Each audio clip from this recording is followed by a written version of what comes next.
Trump's war in Iran, it's accelerating, and what he himself called the worst case scenario, it may already be happening. The next supreme leader could be just as bad as the last one, except this time, his wife, his mom, and his son were all killed in American strikes. Right, and that as the death toll in Iran may have passed 1,006 American troops are dead, and this morning you had Pete Hegseth going on camera to promise more and larger waves of attacks and describing death and destruction from the sky all day long with the enthusiasm as someone who's never been on the receiving end of it. Right, this morning, Hegseth made it clear, this is ramping up, not winding down. He said the assault on Iran is accelerating, not decelerating, that more bombers and more fighters are arriving in the region today, and that additional American casualties are an expected and acceptable cost. You also had General Dan Kane, chairman of the Joint Chiefs, reporting that Iran's ballistic missile strikes are down 86% from day one, and drone strikes are down 73%. And so with that, you had Hegseth claiming that the US and Israel will soon have complete control of Iranian skies. I hope all the folks watching understand what uncontested airspace and complete control means.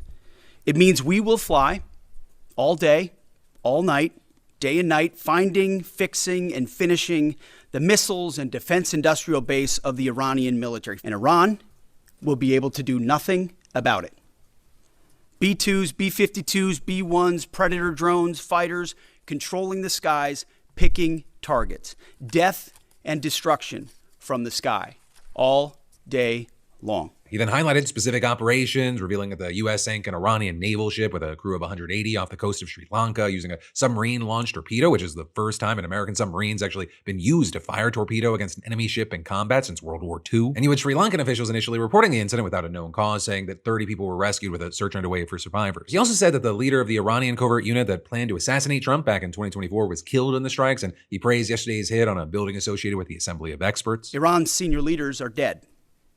The so-called governing council that might have selected a successor, dead, missing, or cowering in bunkers, too terrified to even occupy the same room. But here's also the problem, or a potential problem. You had the Iranian media downplaying the assembly strike, which isn't the most unexpected, but whatever is left of the council, they're apparently still moving ahead with choosing a new supreme leader. And with that, you had Trump saying that the worst case scenario would be a successor as bad as the previous person. And while there's been no official announcement yet, at least as of recording, it's looking increasingly likely that their pick will be the former supreme leader's own son, a reported hardliner who's believed to be favored by top Revolutionary Guard officials. And what I said at the beginning, that's not a hypothetical. He didn't lose just his father in Saturday's strikes. He reportedly lost his wife, his mother, and his son as well. And so you have many experts guessing that this is not going to be the subservient figurehead that the White House was hoping for. But with that, you had Israel's defense minister already vowing that if the next supreme leader follows the same ideology, he'll become an unequivocal target for elimination. Also, you had Hegseth downplaying reports that munition stockpiles were running low, arguing that air dominance means that the military can rely on conventional bombs rather than its most advanced and limited weapons. Hegseth saying they'll be using 500-pound, 1,000-pound, 2,000-pound precision and unguided bombs, of which we have a nearly unlimited stockpile. And that echoes Trump, who posted this week that the U.S. has a virtually unlimited supply of these weapons, and adding, wars can be fought forever and very successfully using just these supplies. But in addition to people being freaked out about the president talking about forever wars,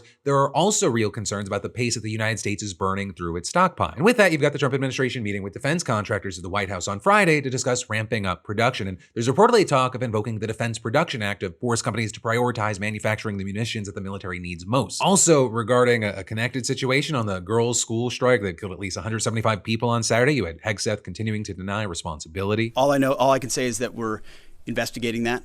We, of course, never target civilian targets. Now with that, I do want to note that with the difficulty of getting information out of Iran, there is currently no undeniable proof of who is responsible. But you have many, including experts, saying the probability is there, and the administration's credibility on civilian casualties, it's thin, and it's getting thinner with every death and destruction from the sky all day long soundbite. And then as far as Israel specifically, they've been hitting Tehran hard today, including shooting down a manned Iranian warplane over the capital, reportedly a first for this conflict. Also, the intensity of the strikes led to Iran postponing a ceremony honoring the former supreme leader. And then outside of the capital, reportedly, the Israeli military targeted command centers of Iran's state paramilitary forces, the ones involved in deadly protest crackdowns. And that notably follows earlier strikes on police stations, detention centers, and intelligence offices tied to internal security. And as we talked about yesterday, this appears aimed at weakening the regime's ability to suppress its own population, and they're encouraging Iranians to rise up. And in the meantime, it's the Kurdish groups that remain the most likely to act. Several exiled Kurdish militant groups based in Iraq, they've said that they were preparing to enter Iran, and there are reports that they may be talking to or working with the CIA and the US government. And you also have an Israeli outlet outlet today reporting that thousands of fighters have now actually launched a ground offensive. And so actually Iran, they've responded by targeting those groups' bases in Iraq with its latest strikes. So the Iranian attacks today, they also targeted Israel, Saudi Arabia, the UAE, Qatar, and Kuwait. And actually the war, it's threatening to pull in new players. Right, Pakistan, they warned Iran that it has a mutual defense pact with Saudi Arabia, telling Iranian leadership to keep that in mind. Whether Pakistan's actually ready to enter a conflict with Iran, that's a whole other question, especially since it's already a week into heavy fighting with Afghanistan, which is then a whole other situation that we don't even have time to cover today. Right, and then you've got Turkey, a NATO member, sharing a 300-mile border with Iran, which revealed today that its air defenses shot down a ballistic missile that was heading towards its airspace. And that's really a huge one, because a confirmed attack on NATO territory could trigger the alliance's mutual defense clause and drag 32 member states into this war. Now, the missile's intended target, that's unclear right now, but there is a Turkish airbase that hosts US troops. And as far as Turkey, for now, they said that it will not allow its airspace to be used for attacks on Iran. Right, on that note, the use of foreign bases, it's becoming a real issue for Trump. Spain denied the use of its military bases to US forces involved in attacking Iran. Though that's also not the most surprising, given that Spain's been the most vocal major European country in opposing the Trump administration, including on immigration, Gaza, and the rest of Venezuelan President Maduro. And as far as Trump there, he responded by threatening to cut off all trade with Spain and suggesting he might use the base anyway, saying we could use the base if we want. We could just fly in and use it. With Israel's foreign minister also accusing Spain of standing with all the tyrants of the world. Trump then also slammed British Prime Minister Keir Starmer for waiting until Sunday to grant the US limited access to UK bases, and only for the, quote, specific and limited defense purpose of destroying Iran's missiles. Or with Starmer saying that the UK had learned lessons from the mistakes of Iraq, was not involved in the initial strikes, and will not join offensive action now. And with the UK publishing a legal justification for its limited involvement, but still they haven't explicitly said whether it considers the US-Israeli strikes legal. And as far as France's Macron, he ordered his country's sole operating aircraft carrier to the Mediterranean for defensive purposes. Right, so more guns in the neighborhood, technically for defense. And also, while this military buildup is accelerating, you've got hundreds of thousands of people from the West that are trying to get out of the region. And you've definitely had many allied governments moving way faster than the United States in announcing evacuation plans despite having little advance warning of the strikes. Right, on Monday, after Trump attacked Iran, the State Department urged Americans to leave more than a dozen Middle Eastern countries using available commercial transportation. Though two problems there, they didn't announce any plans to help, and most commercial air travel from the region had been stopped. And so you saw people like retired Major General Randy Manor, former Deputy Commanding General of the 3rd U.S. Army in Kuwait, getting stranded in the UAE and telling the New York Times, it is the epitome of absurdity. Leave the country, but yet the airspace is closed? This is nothing less than a total failure of the U.S. government to provide the expected assistance to American civilians who are caught in harm's way. Though yesterday you had the State Department finally saying that it was facilitating charter flights from the UAE, Saudi Arabia, and Jordan. You had Trump posting that more than 9,000 Americans have safely returned home and urged remaining citizens to register with the State Department, and claiming, we are already chartering flights free of charge and booking commercial options, which we expect will become increasingly available as time goes on. And then of course on Monday you had Secretary of State Marco Rubio giving what might be the most self-defeating explanation for a war in modern American history. Because his claim was there was an imminent threat because we knew that if Iran was attacked, and we believed they would be attacked, that they would immediately come after us. And so if you think about what he's actually saying there, and you look at a lot of things, it appears that maybe the reason they believed Iran would be attacked is because they were helping Israel plan the attack. And so either he's admitting that a foreign leader dictated US foreign policy, or he's saying that the United States just couldn't stop Israel from acting, which, as we've discussed, doesn't hold up. Israel has openly said that it coordinated with the United States for months and it wouldn't have moved without Trump's approval. And all of that, as you have Trump himself saying that he may have actually forced Israel's hand, not the other way around. But then it also gets worse because Rubio walked back that rationale and pivoted to Iran's growing weapons arsenal being the real danger. And then you had Trump sending a letter to Congress offering a completely different explanation, saying there was no imminent threat and instead the objective was to neutralize Iran's malign activities and advance national interests, including ensuring the free flow of maritime commerce through the Strait of Hormuz. Except the only reason the strait's on lockdown and oil prices are surging is because of what's happening now. And then also in the same letter, Trump circled back to Rubio's original rationale, saying that they attacked because Israel was prepared to strike with or without the United States, and Iranian counterattacks would target American troops. So to recap, the Secretary of State says that Israel forced their hand. The president says no, he actually forced Israel's hand. The president's letter to Congress says that there was no imminent threat. The Secretary of State says there actually was, and both have offered at least 3 separate justifications that contradict one another. And while there's a lot that tells you a lot, the fact that they cannot pick just one and stick with it, it tells you everything. And all the while, you've got congressional Republicans doing their best to stay in lockstep, but also the ground keeps shifting under them. You had House Speaker Mike Johnson tracking Rubio's evolution from Israel gave us no choice to the ballistic missiles, but then seemed to land on just blaming Islam. They wanted to wipe Israel off the face of the earth, and they'd like to take us out as well. We're the great Satan in their analogy and their misguided religion. And there was no way to appease them. He then suggested that Iran was pushing ahead with nuclear ambitions with the explicit aim of killing its enemies, which isn't supported by US intelligence findings. Oh, and he also accused Iran of stalling during the Geneva talks. They were stalling because they wanted to kill us. So the side that actually ended negotiations by killing people appears to be the United States and Israel. You know, one of the other things to note here is this is at least the third time that Trump has deployed heavy force against a country that he was actively negotiating with. And so that's why you have experts saying that the long-term damage to U.S. diplomatic credibility, it could be huge. With one telling the New York Times, this is basically abusing diplomacy to cover up a military operation. And then warning that in the future, countries may think twice about re-engaging if you're faced with this kind of bad faith behavior. And then on top of that, you had a senior fellow at the Council on Foreign Relations putting the nuclear implications bluntly, saying the deterrent value of the bomb is now more obvious. Everyone in the Iranian leadership recognizes that if they had the bomb, they wouldn't be getting bombed. And you know, it's not just Iran here. You have experts pointing to Kim Jong-un, saying that North Korea now has even more reason to accelerate its own capabilities. And the message that this sends to every country watching, it's simple. If you do not have nuclear weapons, you are vulnerable. If you do,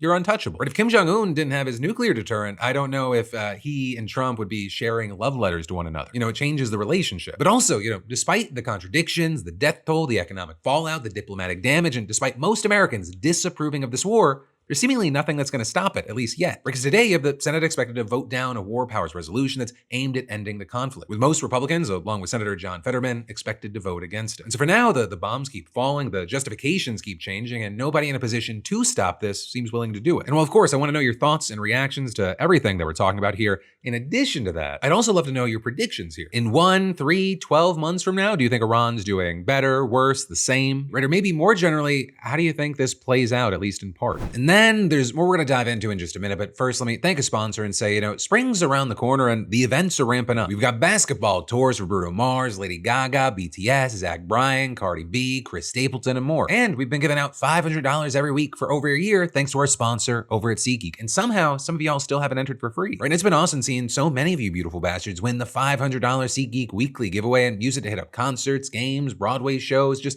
y'all living your best lives. And if you haven't used it and if you haven't entered yet, it takes 2 seconds and next week's $500 winner could be you. Because SeatGeek is the #1 rated ticketing app with over 28 million downloads and tickets to over 70,000 events, sports, music, comedy, theater, you name it. If you're looking for tickets to literally anything, download the app or hit the link in the description and use code PHIL10 for 10% off your purchase on SeatGeek, whether you're a new customer or not. Then, and this is key, add code DeFranco to your SeatGeek account. That gets you $10 off at any ticket and enters you for your chance to win the weekly $500 giveaway, no purchase required. For the SeatGeek vets out there, this applies to you too. Just add code DeFranco to your account and you're entered. Just scan that QR code or click the link below and use code PHIL10 and DeFranco and make some memories. But then, diving right back into the news, voters across the country hit the polls yesterday for primary elections, and what came out of it, it tells you a lot about where both parties are headed into the midterms. Right, Trump's allies are battling each other for MAGA supremacy, Democrats are dealing with their own fractures, and in Texas, you had hundreds of voters being turned away from their usual polling locations after district maps were quietly redrawn. And the chaos got so bad, you had a judge ordering for the polls to stay open an extra 2 hours, but there's a lot we need to break down here. Because these primaries, they set the stage for the midterms, and the anxiety, it was real on both sides. If we lose the midterms and we lose 2028,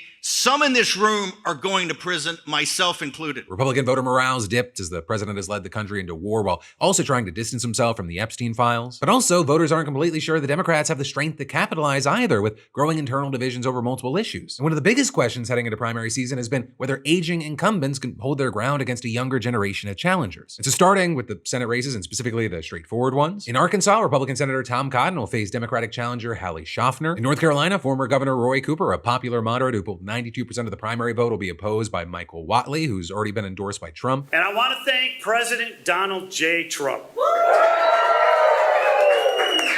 for his strong and unwavering support in this race. But Texas, it was definitely the main event. And on the Republican side, you had Senator John Cornyn and Attorney General Ken Paxton heading to a runoff after Representative Wesley Hunt split the field. And while both are actually in Trump's good graces, neither got an official endorsement before yesterday's race started, which could have actually worked in their favor, with Texas Republicans having largely stuck by the president, even as national support has softened. But also today, as of recording, we're seeing reports showing that Trump is expected to endorse Cornyn in the runoff race. And the dynamic between these two, if you haven't seen it, it's very clear. Cornyn says that Paxton is a liability because of his legal troubles and controversies. Texas Republican primary voters will hear more about my record of delivering conservative victories in the United States Senate and learn more about Ken's indefensible personal behavior and failures in office. And while Cornyn, I'll say, he's had more of an up and down relationship with Trump. Right? His willingness at times to work with the Democrats and his occasional criticism of the president, it's led to Trump calling him a rhino. So, something to consider there as we wait to see how this plays out. But the runoff, it's set for May 26th. Right? But the Democratic primary there, it was arguably the most heated race of the night. And there you saw State Representative James Talarico defeating second-term Congresswoman Jasmine Crockett, and it was a messy one. Right? And by most measures, Talarico ran an effective campaign that reached beyond the traditional Democratic base, something that the party's been trying to figure out for years. Right? And that, well, Crockett brought a different kind of energy. She is a second-term congresswoman who built a national profile by being blunt and confrontational in moments where other politicians maybe hedge their bets. Somebody's bleach blonde, bad-built butch body, that would not be engaging in personalities, correct? If you could speak directly to Elon Musk, what would you say? Off. Right, and Crockett's been a vocal advocate for black and brown communities in Texas, which actually has the highest black population in any state. But also, you had both candidates dealing with different controversies. You had Talarico facing backlash after allegations that he referred to a former Texas Representative Colin Allred as a mediocre black man in a private conversation. You had Talarico denying that, saying he would never say that. He was saying that Allred, the way that he campaigned, was mediocre. And then Crockett faced accusations online that she was a Zionist with unclear positions on Israel's relationship with the White House, though she said that those allegations were unsubstantiated. But, one of the things that a lot of people came back to is saying that racial dynamics were an undercurrent throughout the race. And with that, you saw Crockett pointing to what she described as dog whistles, including her deeper political experience being overlooked, and ads from Talarico's camp that she said darkened her skin tone. We've all seen the attack ads that have come on behalf of my primary opponent, the ads that are darkening my skin, and this continual kind of, if she wins, we lose. It's not even undertones right now. It is straight up racist. Now, whether race was a deciding factor in the outcome, that's going to be something that people debate, but I will say that it was clearly part of the conversation throughout. But then also, we need to talk about what happened at the actual polls, because that was something that affected voters across the board. You had many Texas voters being turned away from locations that they'd been voting at for years. And the highest number of reported cases, it came out of Dallas County, but Williamson County, north of Austin, they saw similar problems. You had voters arriving at their usual spots only to be told that they had to go to different precinct locations. And this happened because Texas congressional districts were remapped and new precinct lines were finalized in December, leaving almost no time to inform voters. Dallas County should have the second largest voter participation of any county in this state. And on top of that, Texas previously used a system where people could vote anywhere in their home county. And so there was so much confusion that it crashed the county election office's website. With then a Dallas County judge ordering polls to stay open 2 extra hours, but with some voters having walked miles to their original locations only to be redirected, there were real questions about whether that was actually enough. Every vote must be counted. Every voice must be heard. The voter suppression in my home county and in Congresswoman Crockett's home county underscores the gravity of this moment. There was a lot of confusion today. We're about to file a lawsuit to keep the voting polls open. We were able to keep the polls open, but I can tell you now that people have been disenfranchised. Or with both candidates there acknowledging the problem, and it was a very real failure that affected real voters regardless of who they were there to support. And so with all this, you have Crockett's camp saying that they were preparing a lawsuit, especially after a conflicting court directive complicated the extended hours. The Supreme Court also said that they are to separate any votes out that came in after 7 p.m. But Crockett has also since conceded, citing the need for party unity heading into the midterms. And so, with all of this, there is the question, okay, why did yesterday matter? What does it tell us? Well, first up, voter suppression's alive and well. Or we saw it in Texas yesterday, and we'll probably see it again across the country between redrawn maps, mail-in ballot fights, disappearing polling locations, and unrealistic wait times. And while mistakes happen, and we need to be aware of that, they don't happen this often and this consistently in the same direction. This is seeming more like a feature, not a glitch. Then second up, primary turnout, it's a preview of midterm energy. But if excitement and party loyalty is strong enough to bring people out in the primaries, those same voters will likely show up in November and in 2028. And third up, Trump's influence is still the dominant variable on the Republican side. But in Texas, anything short of an official endorsement meant that voters defaulted to whoever aligned with the president most closely on the issues that mattered most to them. Dan Crenshaw, the only House Republican in Texas running for re-election without Trump's endorsement and someone known for occasionally breaking from the party, he may have lost a seat because of it. And then finally, looking at the situation and exit polls, affordability appears to be cutting through everything. It was a major factor in Texas yesterday, and it's not the only place where that issue is driving votes. And so both parties, they're going to have to reckon with a lot, but that also includes the fact that voters care about what they can afford more than almost anything else. Right? And while you had people out there voting for the futures they want to see, and other news, Mamdani, he's continuing his sprint for change. New York City just took its first step toward free universal childcare, and if it works, it could save families tens of thousands of dollars a year. It's part of the reason it's being being called the most ambitious expansion of the social safety net in decades. But also, there are real questions about whether the money is actually there to see it through. And so with that, to get into the specifics, Mayor Zoran Mamdani and Governor Kathy Hochul, they announced that starting this fall, 4 communities across the city will launch a new program called 2K, offering 2,000 free childcare slots for 2-year-olds. The seats will be distributed across Upper Manhattan, the Bronx, Southeast Queens, and Central and Eastern Brooklyn, covering every borough except Staten Island. Or is it somehow Pete Davidson's fault?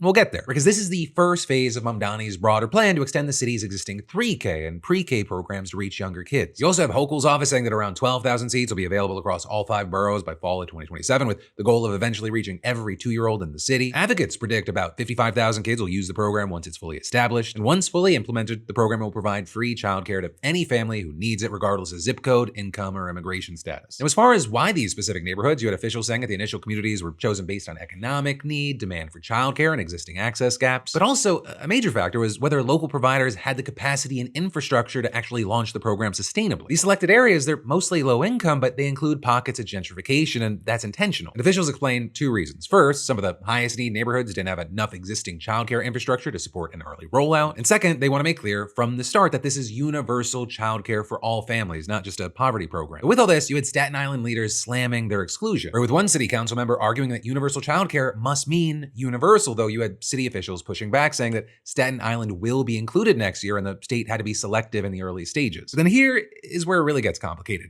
The money. Hochul has committed $73 million for the first year and around $425 million for the second. But beyond that, there isn't a plan yet. Now, she did imply that she's committed to long-term funding, but she hasn't provided specifics. And then even if the money does come through, there are worries that there are structural problems. Childcare workers are low wages and retention's brutal. Also, scaling this up means negotiating with multiple unions over pay, finding and training a massive number of new employees, and building out centers that don't exist yet. But this is going to be very interesting and important to watch because the need here is undeniable. And if you're a parent, you know this, but for everyone else, childcare costs have outpaced inflation nationwide. And in New York specifically, center-based care for infants and toddlers, it averages $26,000 a year, which is a 43% increase since 2019. Free 2K, it genuinely has the potential to be life-changing, not just for the parents' wallets, but for workforce participation, early childhood development, and economic mobility across the city. But, and it's that big old but, potential and execution are 2 very different things. The biggest social safety net expansion in decades, it doesn't mean anything if it runs out of funding in year 3. And so these next couple of years, it's going to tell us whether this is a very real shift or a promising pilot that just couldn't scale.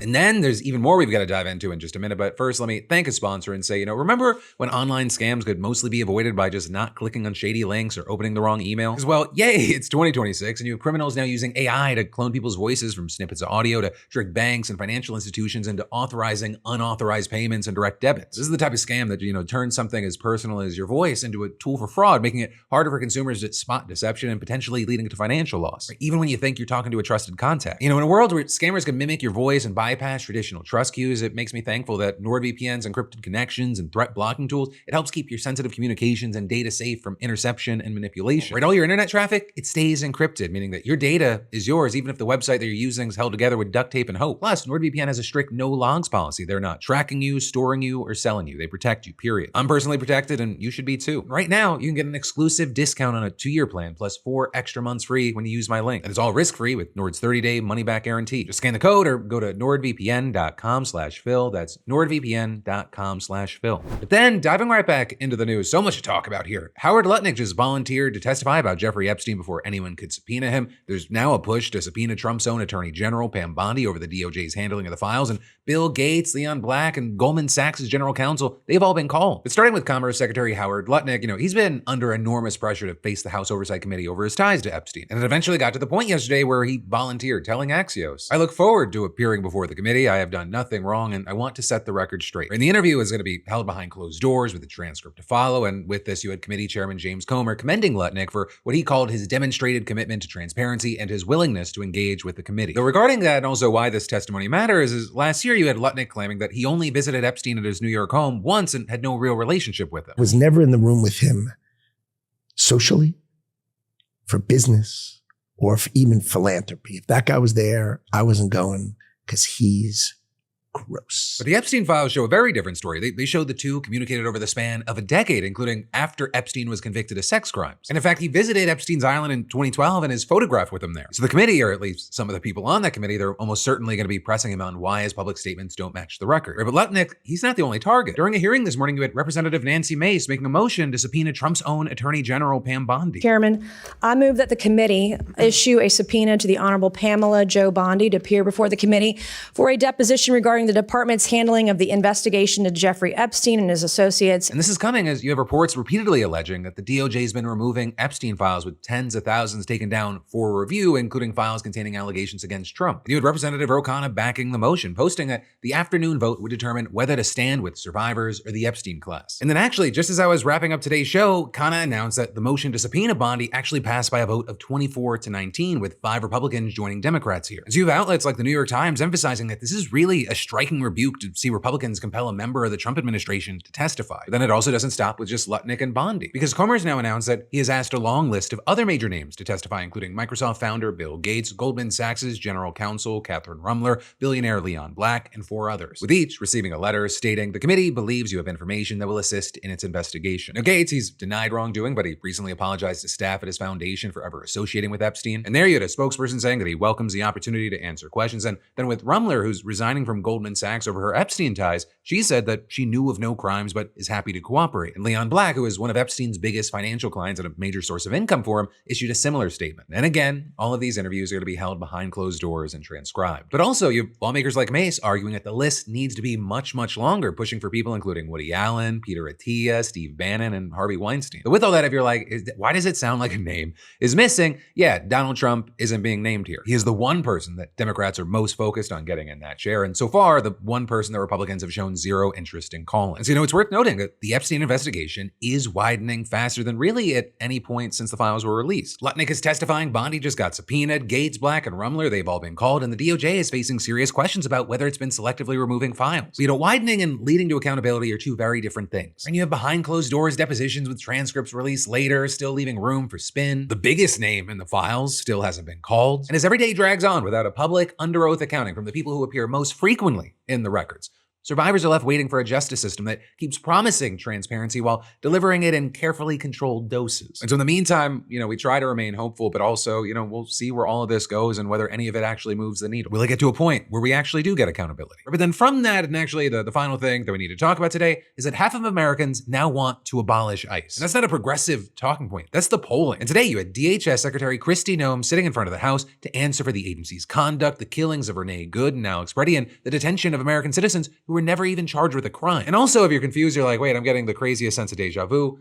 Yesterday was her Senate hearing, and now you have the House hearing, and Democrats came in swinging. You had Representative Jamie Raskin opening up by accusing her of a cover-up over the Good and Preddy killings. There have been 3 homicides in Minneapolis in 2026. Your agents committed 2 of them. Rather than work with state and local authorities to solve these homicides, you barred Minnesota's investigators from the crime scenes. You're denying them access to all the evidence that you have about the deaths of their citizens. It smells like a cover-up, and it makes me wonder who the real domestic terrorists are. With Raskin then walking her through a series of yes or no questions about the use of lethal force. Is it lawful for federal agents to shoot and kill a person for engaging in peaceful protest and nothing else? That's a yes or no question. Each instances in peaceful protest, no, it's not. Okay, but good. I would say is it lawful for federal agents to shoot and kill a person for filming them on a public street? Yes or no? No. Okay. Is it lawful for federal agents to shoot and kill a person just because that person is lawfully carrying a holstered firearm under the Second Amendment in state law? No. And finally, yes or no, is it lawful for federal agents to shoot an innocent person or even a criminal suspect just for driving away from them, according to the Supreme Court? No. Then you had Representative Pramila Jayapal turning to ICE detaining American citizens, with her noting that yesterday Noem told the Senate that ICE agents can arrest citizens if they have reason to question their citizenship, if they're obstructing law enforcement, or for probable cause. And Jayapal actually brought American citizens who were detained by ICE into the hearing and turned to them directly. Raise your hand if you were not charged with any crime following your detention. Not a single one of you were charged with a crime. Now raise your hand if any of you were not even asked to prove that you were U.S. citizens during your detention. Not a single one of you were even asked about your citizenship status, making it clear that DHS agents simply don't care that they're arresting U.S. citizens. Now please raise your hand if you were detained by ICE simply for legally protesting or monitoring ICE activity under your First Amendment rights. All 4 U.S. citizens have raised their hands. And then when she asked Noem if she'd like to apologize, Noem said that she'd need more context. Right? And Jayapal just didn't let that slide. You have actually turned the United States government against its own residents. Yours is a case of failed leadership, Secretary. You need to resign, be fired, or be impeached. And like everything right now, this is not happening in a bubble. The public is turning on ICE in numbers that are very hard to ignore. According to YouGov, 50% of Americans now support abolishing ICE compared to 39% who oppose it. That is the first time in that outlet's polling that it has hit that threshold. And the breakdown is 77% of Democrats want to abolish it, 52% of independents, and nearly a quarter of Republicans. And then even with those who don't want to abolish the agency outright, the majority want restrictions. 59% say that agents shouldn't be allowed to wear masks, and 75%, including over half of Republicans, say that officers should wear uniforms that clearly identify them as ICE. And so ultimately, Noem, she can dodge questions in a hearing. She can ask for more context when confronted with citizens that are agency detained without cause. She can deflect to Biden and try to blame the media, but she cannot dodge the numbers. Half the country wants her agency gone, even more want it reformed, and the people that are agents killed and detained, they're showing up to these hearings in person. They're raising their hands. They are putting their faces on the record. And whether any of this translates to real consequences, I think it largely depends on the midterms in 2028. But in the meantime, the gap between what ICE is doing and what the American public is actually going to tolerate, that's widening fast, and every hearing like this one, it makes it harder to pretend otherwise. But that right there, my friends, you beautiful bastards, is the end of your Wednesday Philip DeFranco show. But that's also not where this rodeo has to end for you. And that's because in addition to maybe watching last night's Philip DeFranco show if you missed it, I just uploaded this week's brand new Crashing Out podcast with myself and Alex Perlman, and it was a doozy. Go watch, enjoy, subscribe if you haven't already, but no matter what you do, I'll see you right back here for even more tomorrow. What? You're the messenger on this? I'm 41 years old! I've lived through how many of these fucking idiots' goddamn mistakes? They broke Alex, they broke him! Oops, here I go killing again. I just can't stop doing it. Hey, there might be this guy where there's a billion red flags, but you can change him. Primordial forces!